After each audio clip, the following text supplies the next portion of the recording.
Garden রিচে নির্মীয়মান বহুতল ভেঙে বিপর্যয়, বহুতল ভেঙে মৃতের সংখ্যা বেড়ে দাঁড়ালো 7। ঘটনাস্থল পরিদর্শনে রাজ্যপাল তিনি পৌঁছে গিয়েছেন আহতদের দেখতে। হাসপাতালে রাজ্যপাল সিভি আনন্দ বোস ইতিমধ্যেই পৌঁছে গেছেন, সেই ছবি দেখতে পাচ্ছেন। গার্ডেন রিচে বহুতল ভেঙে 7 জনের মৃত্যু হয়েছে, তাদের মধ্যে হাসপাতালে 5 জনের মৃত্যু হয়েছে। আহতরা ভর্তি রয়েছেন, একাধিক আহত তারা ভর্তি রয়েছেন হাসপাতালে। ঘটনাস্থলে 2 জনের মৃত্যু হয়।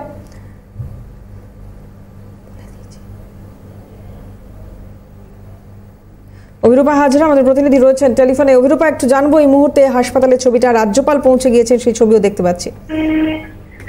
দেখো, পাহাড়পুর গার্ডেন রিচ এলাকায় যেখানে বহুতল ভেঙে পড়েছে এবং সেই বহুতলের ভেঙে পড়ার ফলে প্রচুর মানুষ আহত হয়েছেন এবং নিহত হয়েছেন প্রচুর মানুষ। এই ঘটনার বিকেলের দিকে রাজ্যপাল তিনি এসে উপস্থিত হয়েছেন এবং গার্ডেন রিচ এলাকা, পাহাড়পুরের যে এলাকায় এই বাড়িটি ভেঙে পড়েছে, এটা অত্যন্ত ঘিঞ্জি এলাকা, তার সত্ত্বেও তিনি প্রবেশ করেছেন। সেখানে এলাকাবাসীদের সাথে কথা বলছেন, স্থানীয় বাসিন্দাদের সাথে কথা বলছেন এবং স্থানীয় প্রশাসন যারা রয়েছেন তাদের সাথে কথা বলছেন। মূলত এখনো পর্যন্ত উদ্ধার কাজ কতদূর এগোচ্ছে, যদিও এখন সন্ধ্যা নেমে যাবার সময়, কতটা চ্যালেঞ্জিং হয়ে উঠছে আস্তে আস্তে ধীরে ধীরে উদ্ধার কাজ, কিন্তু তারপরেও রাজ্যপাল সিভি আনন্দ বোস তিনি এই ঘটনাস্থলে উপস্থিত হয়েছেন এবং উপস্থিত হয়ে প্রথমত ঘটনাস্থল পরিদর্শন করবেন এবং তার পাশাপাশি ওই বেসরকারি হাসপাতালে তিনি যাবেন যেখানে এই আহতরা ভর্তি রয়েছেন, তাদের পরিবারের লোকেদের সাথে কথা বলবেন। মূলত এই মুহূর্তে যে পরিস্থিতি দাঁড়িয়েছে, ইলিগাল কনস্ট্রাকশন বলে বারবার দাবি করছেন এলাকার বাসিন্দারা এবং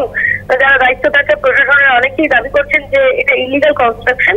সেই ইলিগাল কনস্ট্রাকশন কিভাবে এর ভিতরে হলো এবং তারপরেও এতদিন এই ইলিগাল কনস্ট্রাকশন নিয়ে কেউ কেন মুখ খোলেনি, কেউ কেন কোনো দায়িত্ব পালন করেনি, সে নিয়েও একটা সরব হয়েছেন অনেকেই বিরোধীরা। তবে রাজ্যপাল সে ব্যাপারে কতদূর কি সিদ্ধান্ত নেন বা পরিদর্শন করার পর কি জানান সেটা অবশ্যই দেখার বিষয়। এবং এলাকাবাসীর সাথে কথা বলে তিনি কোনো নতুন করে কমপ্লেনের কথা বলেন কিনা বা তার কোনো বক্তব্য থাকে কিনা সেটা অবশ্যই দেখার বিষয়। ধন্যবাদ অভিরূপা। কথা বলছিলাম অভিরূপা হাজরা আমাদের সঙ্গে ছিলেন টেলিফোনে। রাজা শাহ আমাদের আরেক প্রতিনিধি রয়েছেন, রাজার কাছ থেকে একটু লাস্ট আপডেটটা নেব। রাজা, তো ভাই বলি যে ইতিমধ্যেই রাজ্যপাল সিভি আনন্দ বোস তিনি যে ঘটনাস্থল সে ঘটনাস্থল পরিদর্শন করেছেন এবং এই মুহূর্তে তিনি যে হাসপাতালে চিকিৎসাধীন রয়েছেন, এই দুর্ঘটনায় যারা আহত হয়েছেন সেই বেসরকারি হাসপাতালে তিনি পৌঁছেছেন এবং এই মুহূর্তে তোমাকে বলি যে তিনি ভেতরে গিয়ে কথা বলছেন। তোমাকে মুখ্যত তোমায় বলার চেষ্টা করি যে রাজ্যপাল তিনি মূলত যে বিষয়ের উপর নজর দেওয়ার চেষ্টা করছেন তা হলো 3টি বিষয় থাকতে পারে। তাহলে যে নির্মাণটি কবে থেকে শুরু হয়েছিল এবং এই নির্মাণের অনুমতি কে বা কারা দিয়েছিল। তোমাকে এই প্রসঙ্গে ইতিমধ্যে কিন্তু কলকাতা মেয়র ফিরহাদ হাকিম তিনি ইতিমধ্যে 3 জনকে শোকজ করেছেন। এক্সিকিউটিভ ইঞ্জিনিয়ার, অ্যাসিস্ট্যান্ট ইঞ্জিনিয়ার এবং টপ অ্যাসিস্ট্যান্ট ইঞ্জিনিয়ারিং, এই 3 জনকে কিন্তু ইতিমধ্যে শোকজ করা হয়েছে। তোমাকে বলি যে ঘটনা এই মুহূর্তে তোমার ঘড়ির কাঁটায় 6টা 5 বাজে। বেশ কিছুক্ষণ আগে আরো একটি দেহ কিন্তু এখান থেকে বের করে নিয়ে যাওয়া হয়েছে বলে এখনো পর্যন্ত আমরা সূত্রমাত্রা জানতে পারছি। সেক্ষেত্রে এখনো পর্যন্ত আমরা জানতে পারছিলাম যে 7 জনের মৃত্যু করেছে, মৃতের সংখ্যা কিন্তু বাড়ার একটা আশঙ্কা কিন্তু থাকছেই। পাশাপাশি তোমাকে বলি একটা বিষয়, এই মুহূর্তে গোটা এলাকায় আরো নিরাপত্তা বাড়ানো হয়েছে এবং তোমাকে বলি যে আলোর ব্যবস্থা করা হয়েছে যে জায়গায় উদ্ধার কার্য চালানো হচ্ছে। তার কারণ তুমি জানো যে গোটা দিন ধরে যেভাবে উদ্ধার কাজ চালানো সম্ভব হয়েছিল, রাতের অন্ধকারে কিন্তু সেই উদ্ধার কাজ চালানো সঠিকভাবে সম্ভব নয়। সেক্ষেত্রে তোমাকে বলি যে প্রচুর পরিমাণে আলোর ব্যবস্থা করা হয়েছে এবং ডিএমজি ফোর্স যারা রয়েছেন তারা কিন্তু এই মুহূর্তে ভেতরে যুদ্ধকালীন তৎপরতায় কাজ করছেন। আরো কোনো দেহ ভেতরে আজকে রয়েছে কিনা সেগুলি কিন্তু এই মুহূর্তে দেখার কাজ চলছে।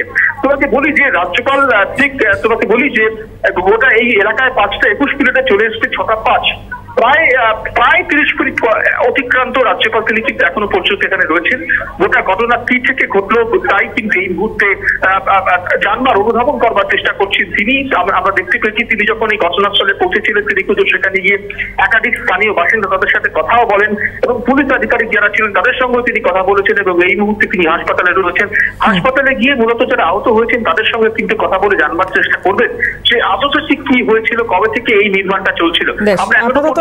ধন্যবাদ তোমাকে রাজা। কথা বলছিলাম রাজা শাহ আমাদের সঙ্গে ছিলেন টেলিফোনে।